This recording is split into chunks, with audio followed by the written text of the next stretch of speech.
ఇలా దర్శనం చేసుకోవడానికి నేను అడిగి పోయిన తర్వాత ఆ గద్దెల దగ్గరికి పోయిన తర్వాత సారక్క వచ్చింది, ఇంకొక అర్ధ గంటలో అయితే సమ్మక్క కూడా వస్తుంది. నేను వేడి చేస్తా ఉన్నా సమ్మక్క గద్దెల మీద. ఆ సమ్మక్క గద్దె మీద నేను వేడి చేస్తా ఉంటే, నేను నా సతీమణి నా బిడ్డ వేడి చేస్తా ఉంటే పోలీసోళ్ళు సిపి గారి డైరెక్షన్స్ మేరకు ఏసీపీ గారు, సిఐ గారు, అతను పోలీస్ ఆఫీసర్ అందరూ అతి ఓవర్ యాక్షన్ చేసి దేవుని గద్దె మీద నిలుచున్న నన్ను, నా బిడ్డని, నా భార్యని గొర్ర గొర్ర గొర్ర గొర్ర గుంజుకోపోయిను. ఇది కరెక్టేనా అని నేను అడుగుతా ఉన్నాను.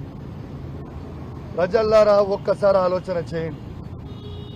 సారక్క సమ్మక్క జాతర అంటేనే మేము పోయినప్పుడు ఒక తల్లిని గొర్ర గొర్ర గొర్ర పోలీసు వాళ్ళు గుంజుకపోతుంటే ఒక బిడ్డ ఏడుస్తా ఉన్నది. ఇది న్యాయమేనా అని నేను అడుగుతా ఉన్నాను. ఇది న్యాయమా అని నేను అడుగుతా ఉన్నాను. నేను బాధ్యత కలిగిన శాసనసభ్యుని ఆ నియోజకవర్గంలో దళిత మహిళ అయిన సర్పంచ్ అక్కడ ఇంత దురహంకారం కొని ఒక ప్రైవేటు వ్యక్తికి